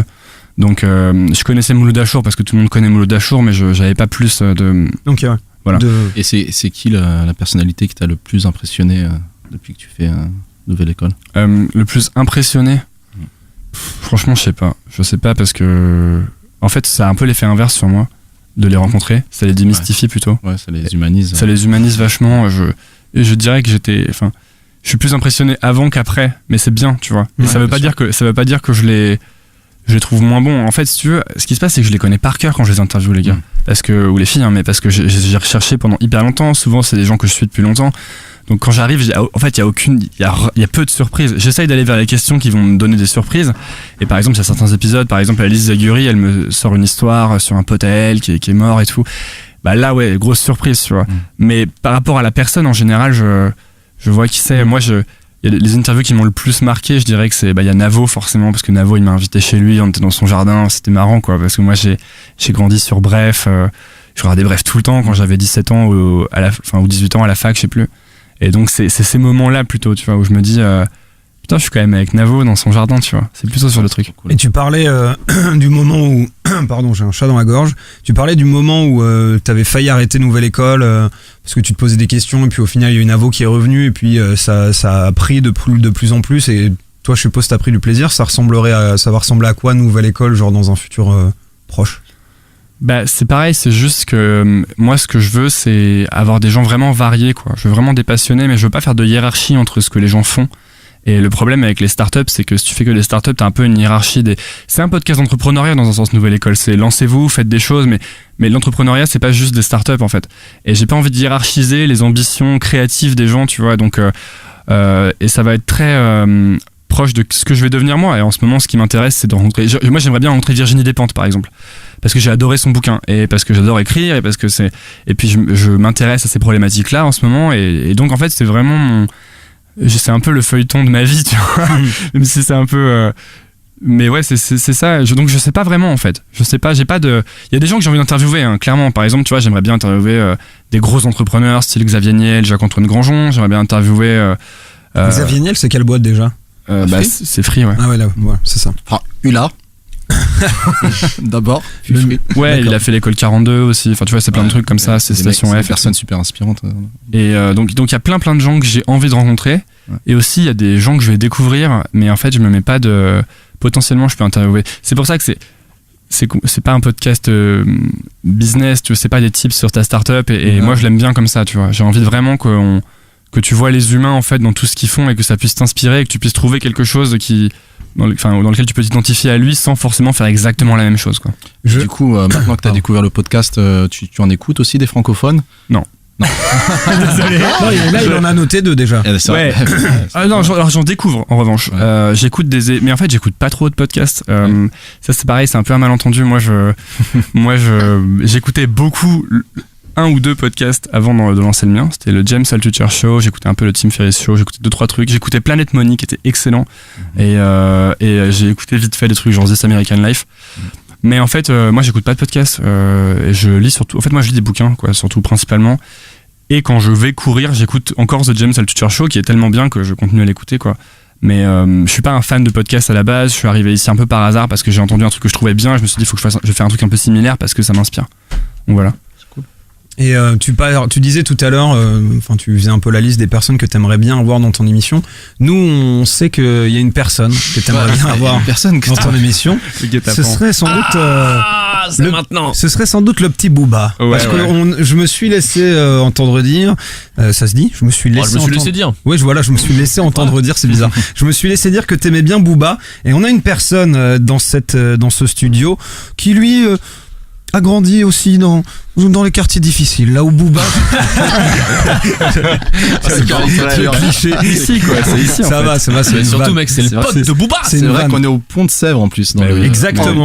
Du coup, comme on a Omar qui est aussi vachement passionné de Booba, on t'a préparé un petit blind test. Donc c'est BFF, mec. Antonin. Attends, il faut expliquer. T'as choisi quand même, on l'avait dit d'ailleurs au moment où tu l'avais présenté, un titre de Booba pour le générique. Moi, je crois que je l'avais lu, ou je sais plus si tu l'avais dit, peut-être sur Twitter, que tu rêvais de l'avoir dans l'émission aussi. Je le dis dans pas mal d'épisodes et en fait c'est devenu un peu un gimmick maintenant, mais c'est vrai, moi je trouve. Et puis on avait changé à cette soirée où on était tous bourrés là. On était tous bourrés. Je me souviens un peu. Et là j'avais pu tester ta connaissance et j'ai fait ok, il y a du lourd en face. Ouais, en fait, quand je dis ça, je voudrais pas, vraiment, je vais le redire encore une fois dans le podcast, je voudrais pas que les gens pensent que je blague, hein. Je ne blague pas du tout. Je trouve que Booba, c'est vraiment bien. J'aime vraiment bien. J'ai toujours trouvé que c'était du super rap, que ce soit ce qu'il faisait au début, qui était différent de ce qu'il fait maintenant, que j'aime toujours. Et surtout, je trouve qu'il représente quelque chose vraiment, pour moi, qui a vraiment été inspirant. C'est un super entrepreneur. Et je trouve que c'est dommage que... Enfin, il y a un peu un côté second degré sur Booba, et moi je suis pas du tout sur le second degré sur Booba. Je trouve ça top. Voilà, je suis tout à fait d'accord avec toi. Alors c'est quoi, c'est un blague? Je dois pas poser les 32 bars là, c'est bon, je peux. C'est blind test entre Omardo et toi, et on va voir qui est le meilleur sur B2O. Ok.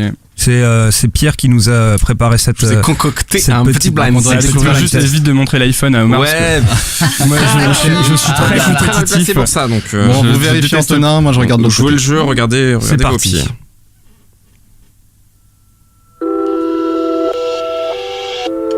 C'est sur le dernier album, c'est Pinocchio. Ouais, Omar, t'es là? Ouais, mais je l'avais pas du tout. Et bah oui, c'était Pinocchio. Exactement. Je sens que je vais me faire. 1-0. Pidoul. Pidoul, ouais, bah il est Attends, le sample de Renaud. Ouais, putain. On entend super mal dans la musique. Tu peux monter peut-être? Ouais, je suis à fond là. Je suis à fond moi aussi. Mais je pense que c'est peut-être parce que les micros sont ouverts. Avec toi qui est pas à fond, Omar. C'est clair. Bon, ça continue. J'entends pas bien.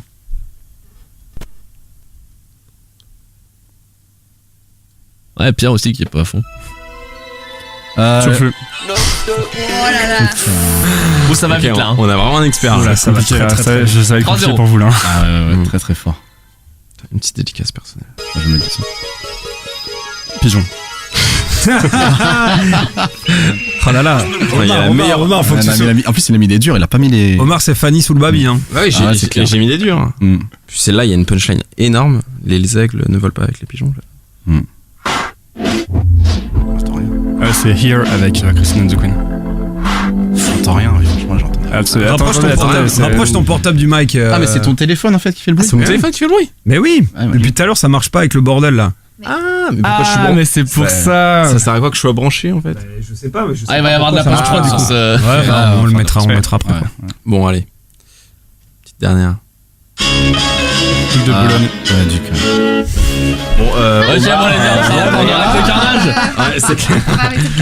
Bon, on part sur un 6-0. T'es vraiment chaud. Ouais, il est chaud. Ouais, mais après, j'ai un truc avec les chansons et tout. J'ai une bonne mémoire de ces trucs-là. Donc, en général, je pense que sur beaucoup de choses. Et c'est un truc, je sais pas pourquoi. Je sais pas pourquoi ma mémoire est axée, mais je connais toutes les paroles de chansons par cœur et tout.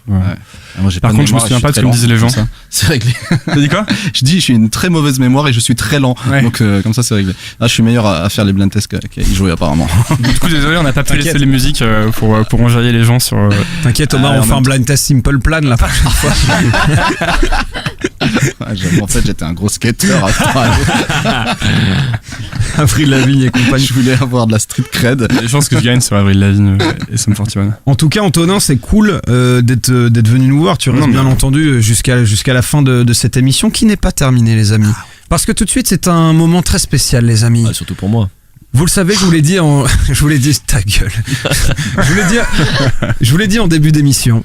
Dans le dernier épisode, le 33 podcastant, on a fait un hors-sujet. Chacun a présenté son concept de podcast, une idée de podcast qu'il aimerait bien faire. Et on vous a demandé à vous, chers auditeurs, de voter sur Internet, sur le Twitter, élire votre podcast préféré. Alors on avait plusieurs podcasts. On avait Fantasy Creation Betting Game of the Future. C'était Omar qui avait présenté ça. Podcast de musique qui est un peu basé sur les paris, etc. Qui était pas mal. On avait Monsieur Pierre Pigeon qui nous avait proposé. C'était Si seulement. Et si, ouais. Et si. Tu peux nous rappeler le concept? Que c'était un concept de podcast créatif où fallait inventer la suite d'une histoire. Ouais, si seulement, on avait fait genre si seulement la salle était président. C'est ça. C'était marrant. Manon qui nous avait présenté What the Fuck, qui était en fait une sorte de tour de table des news les plus what the fuck du monde. C'est ça. Donc tu nous avais parlé du mec avec le giant spaghetti. Ouais, c'est ça. Je me suis renseigné là-dessus, ça m'a fait rire. C'est vrai? Ouais. On avait Plaisir coupable qui était présenté par Guillaume, qui est une. Est-il bien nécessaire de rappeler le concept? Tout à fait entre nous. Oh là là. C'est où on est censé arriver avec des chansons, des trucs un peu dégueulasses qu'on écoute tout seul. Non mais putain, c'est des trucs qu'on n'assume pas. Voilà, des trucs qu'on n'assume pas, si tu veux, exactement. Mais et on avait merde, bon concept, ça. Excellent concept. Il va m'en vouloir de pas l'avoir, de pas retenir son prénom. Qui était notre invité du jour, Marvin, voilà, qui était venu nous présenter Lock with the Podcaster. C'était un truc comme ça. C'était un truc basé sur les escape games, etc. Et Arthur aussi. Et Arthur qui avait présenté Bucket List, où en gros on se lançait des petits défis entre nous et on devait les enregistrer pendant qu'on les faisait. On faisait une émission, on les écoutait, etc. Et c'était marrant. Du coup, l'heure est venue, chers amis, de vous dire lequel de ce podcast nous allons faire, puisque maintenant vous avez voté. On peut dire le nombre de personnes, on peut remercier tous les votants. Combien? Alors on a eu 132 votes. Tu peux pas dire genre 510?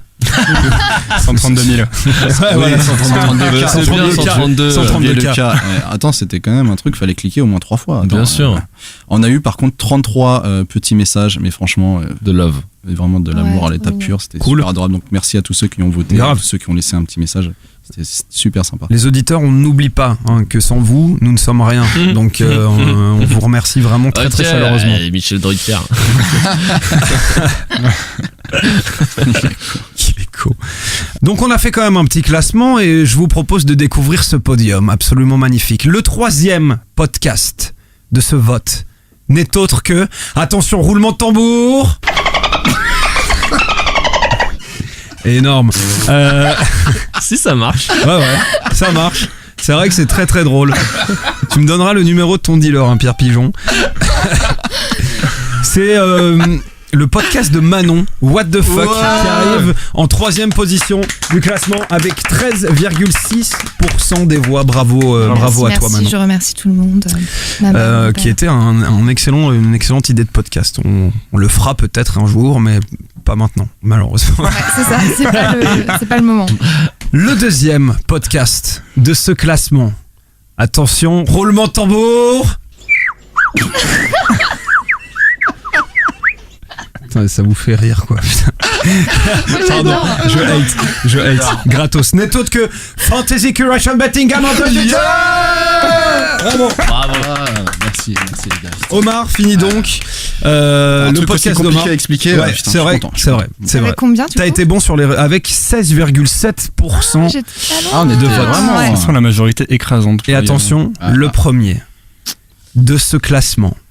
Un podcast que nous allons donc réaliser très prochainement n'est autre que Plaisir coupable. Ah, c'est ton petit plaisir coupable. Ah, ça c'est mon petit. Non. Ah, ça c'est. C'était pour mettre un peu d'ambiance, tu vois, à l'annonce du résultat. Ouais. Il fait le truc. Soulja.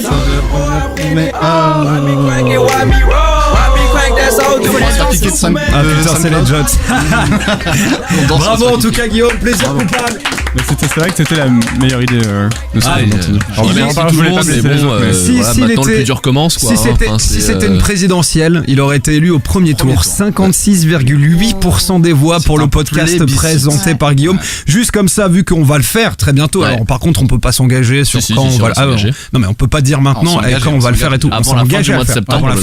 Avant la fin du mois de septembre. Donc il faut que je revienne à Paris un moment. Rentrer. Ok. Du coup, Guillaume, juste comme ça, tu peux nous rappeler un peu le concept de ton podcast. Bien sûr. Maintenant, on va le faire. Bien sûr, avec plaisir. Donc le concept de Plaisir coupable, c'est que On se retrouve tous autour d'une table et puis on a encore quelques détails à caler, mais l'idée c'est de se dire tous ces titres qu'on aime, qu'on sait pas trop parfois pourquoi on aime, mais on les aime, qui correspondent à des moments de notre vie qu'on a envie de vivre seul et qu'on a du mal parfois à assumer avec les autres, mais qui nous définissent quand même. Et ben ensemble on accepte de les assumer, on les met sur la table et non seulement on les assume, mais en plus on essaie de comprendre ensemble pourquoi ils nous touchent autant.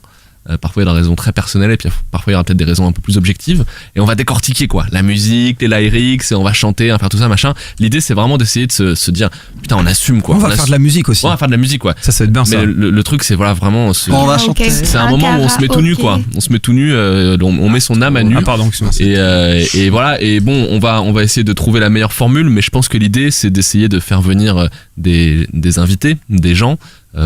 Jean-Jacques Goldman, pour commencer. Peu importe, des gens à qui on va demander de jouer le jeu et de nous révéler un versant de leur personnalité. On va poser la question à Antonin. Bah ouais, grave. C'est quoi ton plaisir coupable? Et t'es obligé de le chanter. Il faut que ce soit musical, c'est ça? C'est un truc sur lequel je passe mon temps dont j'ai honte? Ouais.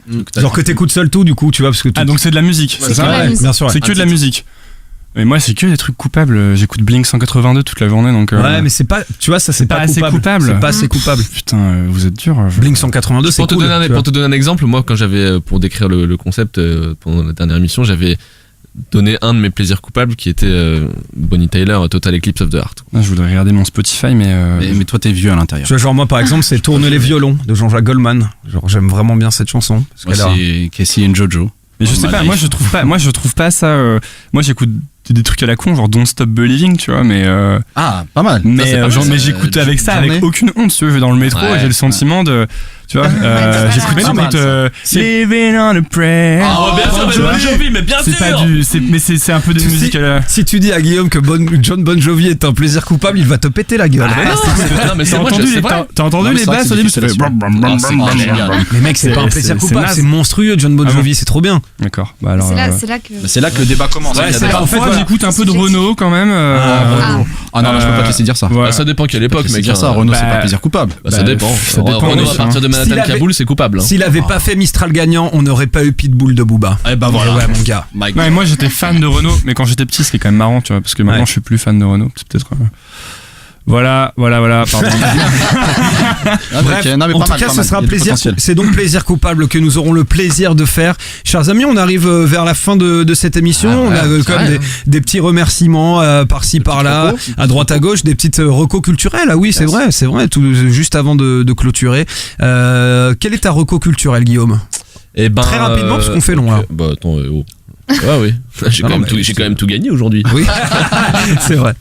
Alors que j'avais rien préparé, j'avoue, mais je vais dire un livre que j'ai lu cet été et qui m'a beaucoup plu, qui s'appelle Winston, qui est une biographie de Churchill écrite par Boris Johnson. Et je suis pas du tout calé en histoire et je suis pas du tout non plus client beaucoup de biographies, mais celle-là elle est très très digeste, elle est très anglais, donc elle est intéressante. C'est un politicien qui parle d'un autre politicien et franchement j'ai eu l'impression à la fois de lire un truc qui se lisait un peu comme un roman, donc avec beaucoup de plaisir, et en même temps de combler un vide béant dans ma culture générale, et ça fait du bien. Et voilà, on parle d'un mec qui a eu la carte du monde entre les mains et c'est vachement intéressant de comprendre le personnage. Il a quand même moins de flow que B2O, je tenais à le dire. Moi, Mac DeMarco, que que je connais depuis un certain temps, j'imagine que il passe d'ailleurs en novembre. T'es en train de spoiler mon pardon, excuse-moi. Il n'y a pas de souci. J'ai eu l'occasion de le voir dimanche dernier à Rock en Scène en live, et déjà que je suis fan de sa musique, mais en live c'est extraordinaire. C'est le mec le plus cool du monde. Il est là avec sa bouteille de whisky, sa clope, il fait monter un fan, il danse. Il a fait le slam le plus chill du monde. Tu sais, il a sauté dans la foule d'une douceur. Ça a duré 5 minutes. Je crois qu'il a fait une sieste pendant son slam. Le mec, tellement il est cool. C'était vraiment. Et donc, comme tu le disais, César, le 14 novembre, il est à l'Olympia. Donc, ça concerne plutôt les Parisiens. Mais je vous recommande fortement d'aller voir cet artiste en live parce que ce que j'en ai vu, c'était vraiment cool. Tout à fait. Je valide ce coup de cœur culturel, tandis que celui de Guillaume, je trouvais que c'était de la merde. Pierre? Pourtant, moi, mon coup de cœur culturel, c'est aussi un bouquin, c'est L'Attrape-cœur de Salinger que j'ai fini. Ah, ça, j'adore. Je pense qu'il y en a plein aussi. Catcher in the Rye. Voilà, qu'on dû le lire, mais brièvement, en gros, c'est l'histoire d'un jeune New-Yorkais qui se questionne sur où vont les canards de Central Park lorsque le lac est gelé. Est-ce que tu savais que l'assassin de John Lennon, tu savais ça? Okay. Moi j'aimerais bien savoir. Moi, du coup. En gros, quel énorme teaser. C'est cette anecdote glauque qui en plus m'a donné envie de lire ce livre. C'est-à-dire à quel point je suis un peu bizarre. Mais en gros, l'assassin de John Lennon, du coup, il a dit que ce qui lui a inspiré en gros ce meurtre, c'est ce bouquin en fait. Ouais. Et quand il lui a tiré dessus dans la rue, après il a attendu les flics en s'asseyant sur le trottoir, il a bouquiné l'attrape-cœur de Salinger en attendant de se faire arrêter, quoi. C'est cool pour l'auteur en tout cas. C'est ce qui lui a fait une promo de ouf. Après Salinger, il a écrit qu'un bouquin, je crois. Mais c'est génial l'attrape-cœur, je suis très fan. Mais ouais, très bon bouquin, je vous conseille. Manon? Et ben moi je vous conseille le documentaire sur Netflix Chef Table. Je sais pas, peut-être qu'il y en a qui ont déjà regardé, pardon. Donc c'est sur des chefs étoilés. Il y a une version américaine et une version française. Et donc on revient sur la vie d'un chef dans le monde entier, sur son parcours, et c'est très très bien réalisé. Bonne musique aussi, enfin le visuel, le goût, ça donne très envie, voilà, pour tous les fans de cuisine comme moi. Cool. C'est marrant que t'en parles parce que ça fait un peu penser à Nouvelle École justement. Je trouve, parce que c'est vraiment c'est sur le parcours humain, pas forcément sur le métier des mecs. Et bon, voilà. C'est ça qui est intéressant en fait. On voit l'homme avant comment il est arrivé justement. Ou la femme. Ou la femme, exactement. En ce moment, on me dit que j'habite pas assez de femmes sur Nouvelle École. J'ai entendu dire que c'était la poudre. Alors je tiens à dire non, ce n'est pas vrai. Bon, non, ce n'est pas vrai. Moi, je tiens à inviter des femmes. Ouais, puis Alice et tout. Oui. Virginie Despentes, j'espère pour toi. Hein. Bah oui, voilà, si quelqu'un qui écoute ce podcast elle écoute le podcast, je le sais. Hein. Ouais, elle a intérêt. Non, mais t'imagines, c'est tellement une réflexion nulle, tu vois, de dire c'est la poudre. C'est comme si nous les hommes, on se plaignait de la poudre en disant qu'ils invitent trop de femmes, tu vois. C'est débile. Oh, c'est un débat touchy. On aimerait bien avoir une carrière, c'est vrai. C'est ça. Pardon. Justement, l'angle de la poudre, c'est justement qu'on parle pas assez de femmes, donc elle a décidé. Oui, mais je suis pas d'accord avec ce constat, moi, déjà de base. Oula. Silence gêné dans la salle. On va faire la théorie de je sais plus quoi là qu'il a dit Pierre tout à l'heure pour voir combien de fois. Le test, pardon. De Bechdel. Donc moi, mon truc culturel cool du moment. Yep. Ouais. Rick and Morty. Allez, saison 3 100%. Mais j'ai pas encore regardé. J'ai vu hier que c'était sorti. En fait, c'est pas sur Netflix. Donc je pensais que c'était fini. Non, mais c'est sur Dailymotion. Ah bon? Ouais. Ah, en pirate? Ouais. Excellent. Bravo. Excellent. Oui, Rick and Morty, c'est vraiment top. Je viens de découvrir, j'ai bingé la série en 10 jours et je regarde plus trop de séries, donc c'est quand même cool. Une performance.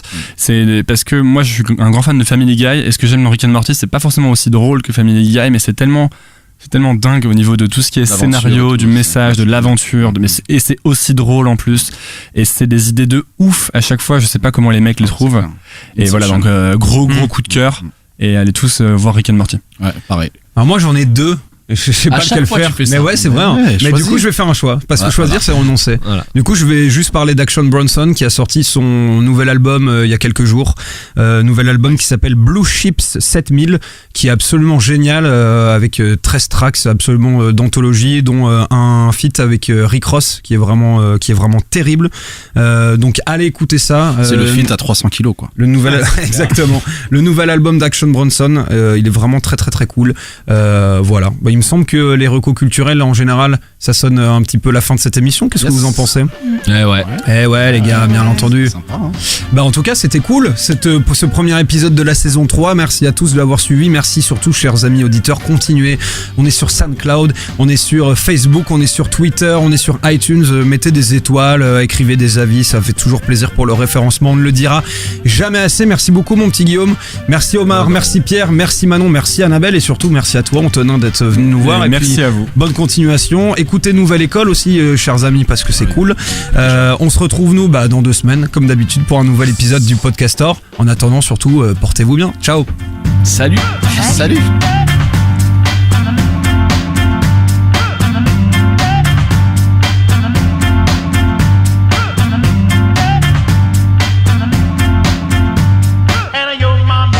Du coup, on fait un petit podium. Le numéro 3 de ce classement n'est autre que... Ouais, on a oublié les sons. Je les ai mis. Ah, tu les as mis? Ouais. Ils sont où? Ils sont dans ton cul. Ils sont sur antenne. Excellent. C'était la meilleure vanne. Franchement, quand tu peux bien placer dans ton cul, je suis pas peu fier. Ouais, t'as raison. Il était très bien placé. Ah ouais.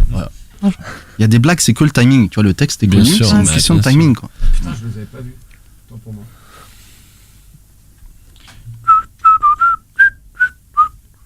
Ça y est, je l'ai dans la tête maintenant. De tu as Ludique. Ça y est, tu viens de trouver le titre. Ouais. Je viens de trouver l'artiste d'abord. Ah.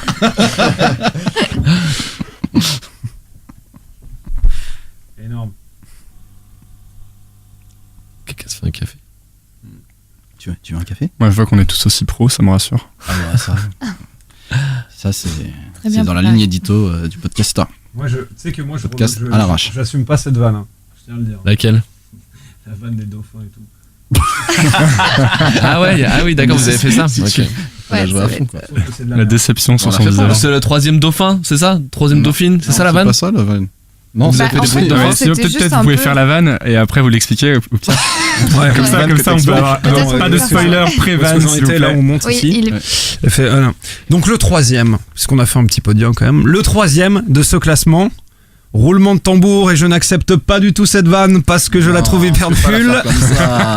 Mais non, fais pas ça. Ouais, il faut la jouer. Vas-y, moi je trouve que c'est de la merde. En vrai, je sais même pas qui a eu cette idée. Vous étiez foncedé ou quoi? C'est Arthur qui a eu. On aurait dû la jouer et après on aurait vu si c'était bien ou pas. Mais ouais, putain, faut mettre la vanne. Joue là. Roulement de tambour. La vanne. Et là, tu balances le truc. Ouais, on fait là, si c'est nul, on vient. Ok, bon, ça marche. Donc, on a fait quand même un petit classement et je vous propose de découvrir ce podium absolument magnifique. Le 3e.